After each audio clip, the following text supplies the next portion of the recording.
Are you going to play the new Galgun game? Parrots have proven to be trusty sidekicks.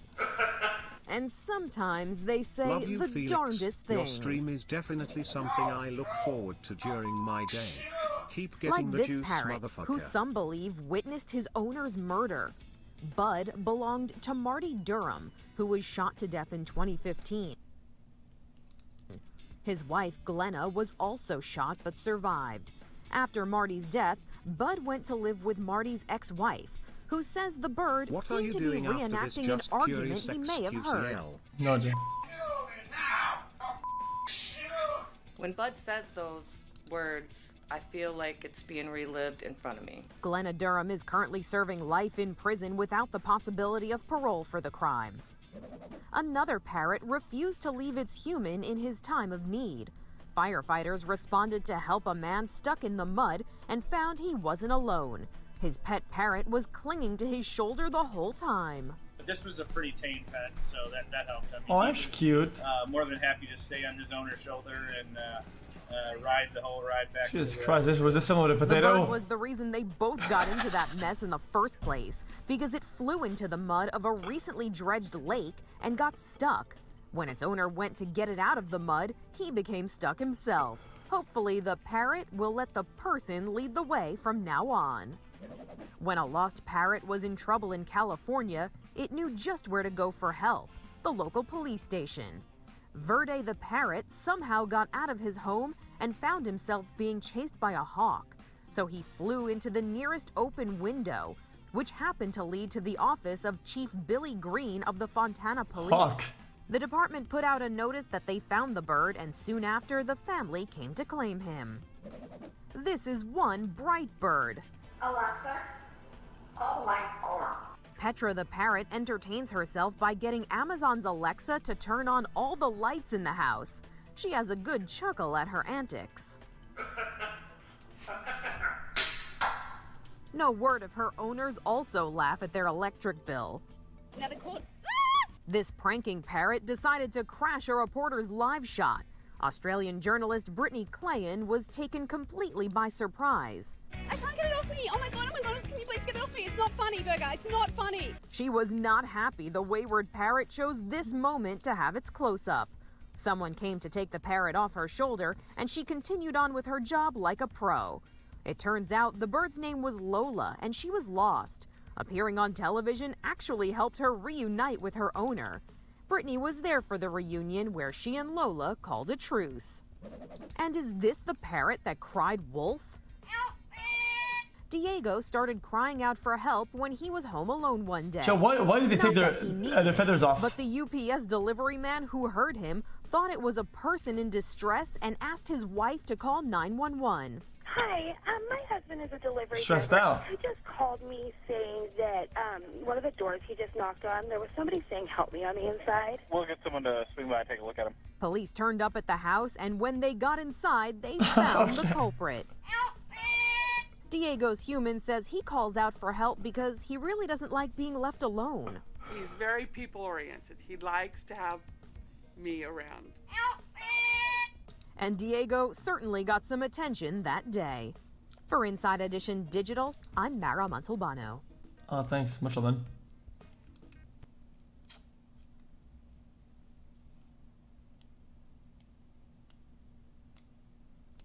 Oh, damn, what is this? Hold up. We're getting a look at the will left behind by legendary broadcaster Larry King in his own handwriting. And the will is getting a lot of attention, not only for who Mr. King left money to, but also who was left out. Larry King's wife of 22 years is left out of his will. Look, Larry's scrawled handwritten note calls for 100% of his funds to be divided equally among his 5 children. Sean King's name is nowhere to be found. Damn, this will is a slap in the face to Larry King's wife. The will is dated October 2019, 2 months after he filed for divorce. This is my last will and testament. It should replace all previous writings. Attorney Royal Oak says this could turn into a messy legal battle. Why? Larry King's wife could say, hey, it's kind of fishy. I was, after all, his wife. Let's figure out whether or not he was of sound mind. You could see a court fight.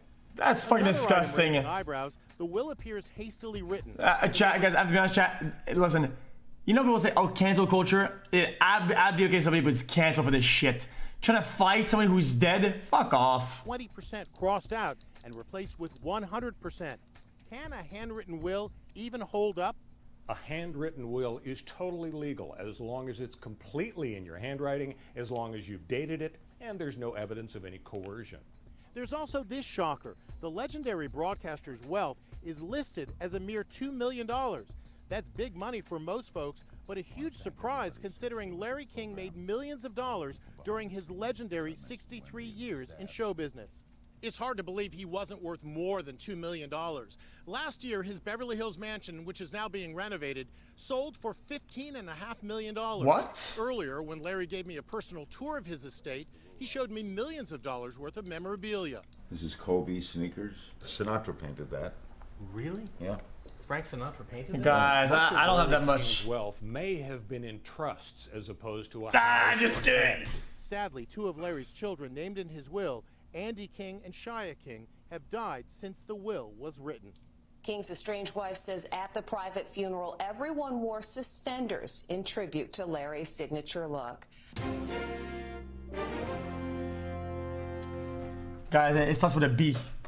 Because it's B? Billionaire? Okay.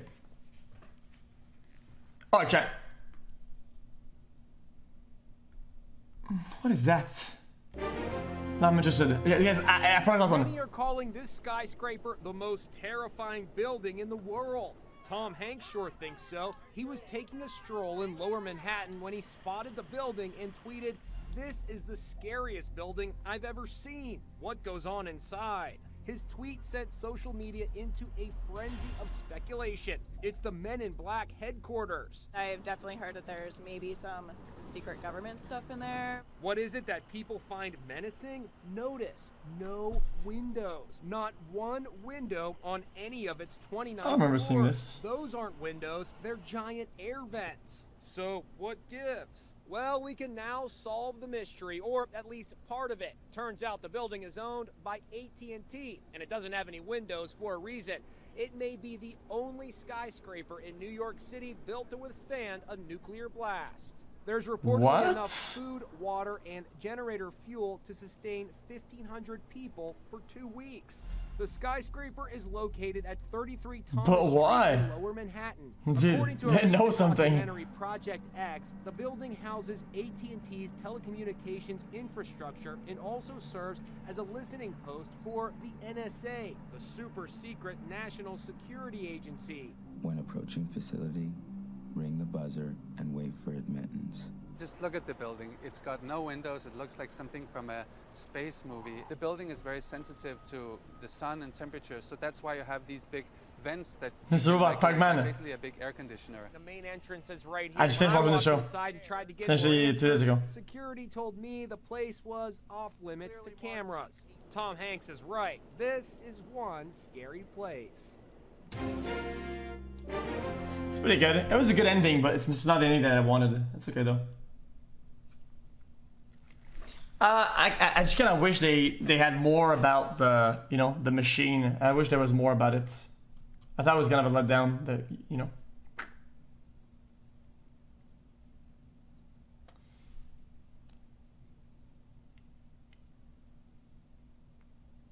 Okay, guys, if this is the last one, chat, guys, if this is the last video of the day, chat, I will literally go offline to the last time and never go back online. I'm doing my channel. I feel dizzy already. Can you imagine a xQc contraption Omega. built to make you feel nauseated? Now I'm starting to feel sick. Why am I putting myself through this? I'm trying to figure out if I have the stomach to see The Walk, the movie that's so realistic, it's making some moviegoers sick. The Walk is the true story of Philippe Petit's high-wire walk between the World Trade Center's Twin Towers back in 1974. Joseph Gordon-Levitt plays the daredevil. There is somebody out there in a tightrope walk between the 2 towers of the World Trade Center. The story was the subject of the 2009 Oscar-winning documentary Man on Wire. Now, The Walk uses remarkable special effects that puts the audience right on the wire, 1,362 feet in the air, and it's stomach churning. There have been reports of a few moviegoers getting physically sick. One movie critic tweeted, "Reports of guys vomiting? True. Witnessed it, came close." Turns out the movie triggers a very real phenomenon known as cyber sickness. Psychologist Also called soy overload. There's this conflict, a sensory conflict between what you see and what you feel.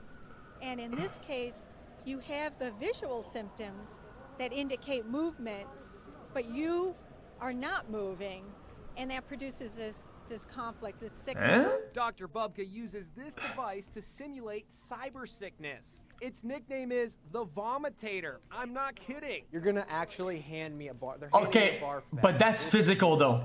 The drum spins around while I... Okay, guys, I don't think this is the same though. This is physical and it's also right next to you. Still. You'll feel like you're spinning in the chair. And It has the light, the reflection, the everything. It's different. You can experience it too. Yo, stop it, motherfucker! Inside the drum. Feeling woozy yet? I feel like I'm moving. I feel like my head's moving, but I'm trying not to. The movie's director says he wants you to feel as if you're actually experiencing the walk. So there's a screen? No, not really. The film is also being described as an homage to the World Trade Center, which was destroyed on 9/11. The Twin Towers are depicted in stunning beauty. Guys, it's not really. Just not really. Experience, even if The same way that VR is different than a normal image. Even though it's an image, VR is an image in front of your eyes. Yet I get way more motion sickness than I could ever get in non-VR, even though they're both screens. I don't know what your guys' argument is, man. They're both a screen, dude. So the argument that they're both a screen or they're both visuals, it doesn't apply, man. It's a Chat today I got betrayed by my team in Rust. I logged on and they had taken everything and moved Guys, somebody hacked my across the map computer. and kicked me from... Chat, somebody hacked my computer. Look. Seats are I'm becoming not... more and more common at Look. arenas across America. It's designed to put playing on its own. spectators stuck in the upper decks closer to the action with unblocked sight lines. But is it dangerous? I'll get you everything, my friend. Paul McCartney opened to a sellout crowd at Sacramento's new Golden One Center on the night the arena opened last year. But look, this concert goer is being wheeled out, and it's not because he fainted at the sight of McCartney. What happened? A fan fell on top of him. He says because of the arena's steep seats. He's not alone. It just felt very unsafe as we were walking What? up there. The next night, Megan Surratt Oh, and her mom please. were sitting in the upper deck when they say a woman seated behind them toppled over them. All of a sudden, a large woman was over my back, my neck, my head, and my lap, and on my feet. Most seats in indoor arenas across America have a 30-degree pitch, but the upper deck here in Sacramento has a vertigo-inducing 34 degrees. And if you think that's steep, check out the Barclays Center in Brooklyn, New York. It's home to the Brooklyn Nets, and ever since it opened in 2012, it's become a favorite concert venue and even hosted the 2013 MTV Video Music Awards. It's also home to the steepest upper deck in the USA. Dude, guys, you can't fucking see anything from there, dude. Why don't you watch it on TV, bro? Dude, if somebody has a ball he's throwing it, you can't see anything. It's like watching an ant fight from fucking Mars, man. Degrees. Several Barclays spectators have reportedly sustained injuries due to falling or from other people losing their balance and landing on top of them. The steepness causes better sight lines, but then it is less safe. Forensic architect Christopher Ling says when you build the seats that steep, the seat in front of you is going to be lower. Once it goes below the knee and closer to the ankle, then it becomes more of a tripping hazard. So if you have any kind of issue with balance, it'll be more likely to trip you and have a propensity to fall into the people in front of you. The Barclays Center told us these arenas are the most modern, up-to-date, and built to the highest safety standards, and they provide the best fan experience by creating a greater sense of intimacy and the best sight lines. Jesus, man. I'm built differently. I'm built differently. I'm built differently.